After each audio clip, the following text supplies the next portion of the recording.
Hello everyone, welcome back to my channel. আজকে থাকছে butterscotch ice cream. বাড়িতে সহজেই কিভাবে বাটারস্কচ আইসক্রিম তৈরি করা যায় আজকে আমি সেটাই দেখাবো। প্রচণ্ড গরম, তাই আজ আমি তৈরি করছি বাটারস্কচ আইসক্রিম। খুব সহজ পদ্ধতিতে বাড়িতেই এটা তৈরি করা যায়। প্রথমেই দেখতে পেলে চিনিটাকে শিম আঁচে গলিয়ে নিলাম। ধীরে ধীরে গলে গেল যখন, তখন বাটারটা দিলাম।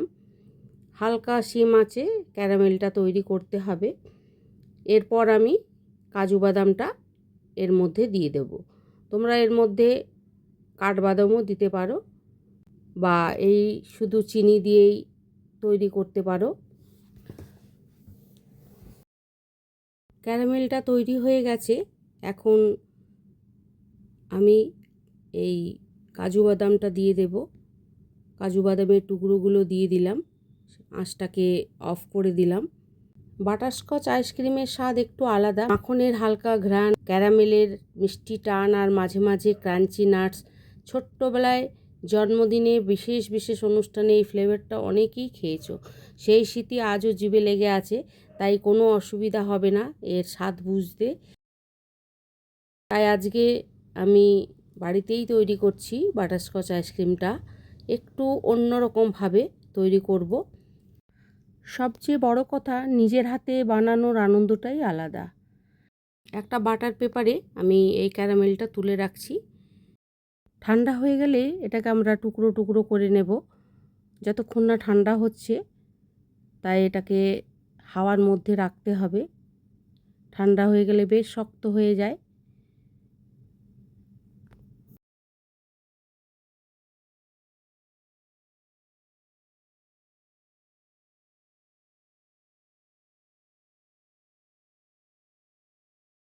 এরপর আমি হাফ লিটার দুধ গরম হতে দেব।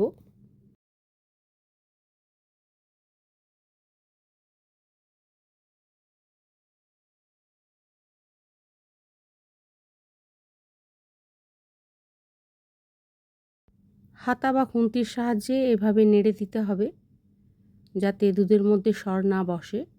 তাই দুধটা এইভাবে নাড়াতে হবে।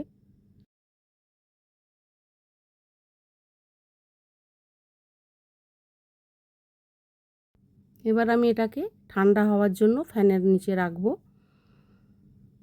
দুধের মধ্যে এবার আমি দিলাম কাস্টার্ড পাউডার। কাস্টার্ড পাউডারটা দিয়ে নাড়তে হবে। 2 টেবিল চামচের মতো কাস্টার্ড পাউডার দিলাম। একটু ক্রিমি ভাব আসবে, যেই ফুটে উঠবে কনডেন্স মিল্কটা দিয়ে ভালোভাবে নাড়িয়ে নেব।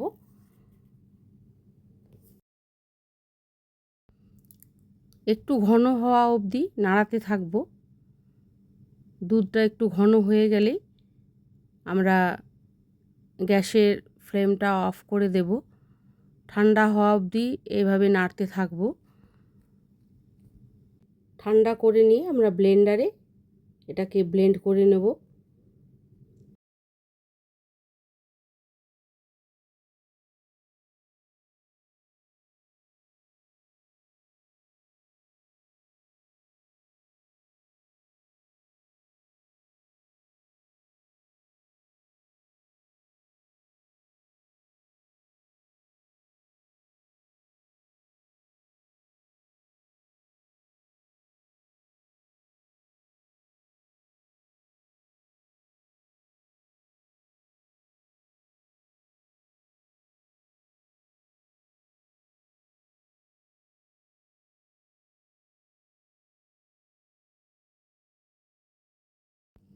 এবার মিশ্রণটা আমরা ব্লেন্ড করে নিচ্ছি।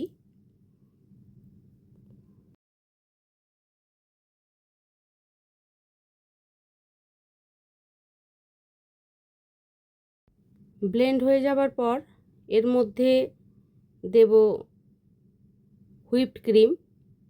ঠান্ডা, একদম ঠান্ডা হুইপড ক্রিমটা দিয়ে, বা যে কোনো ক্রিম দিলেই, ফ্রেশ ক্রিম দিলেও হবে। তো আমি হুইপড ক্রিম ব্যবহার করছি। হুইপড ক্রিমটা দিয়ে আরেকবার ব্লেন্ড করে নেব।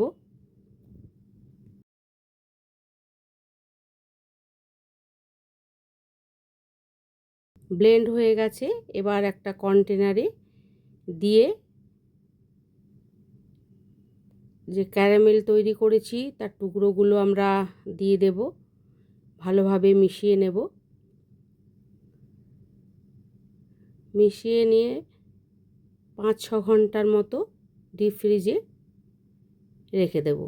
5-6 ঘন্টা পরে তৈরি হয়ে যাবে আমাদের বাটারস্কচ আইসক্রিম।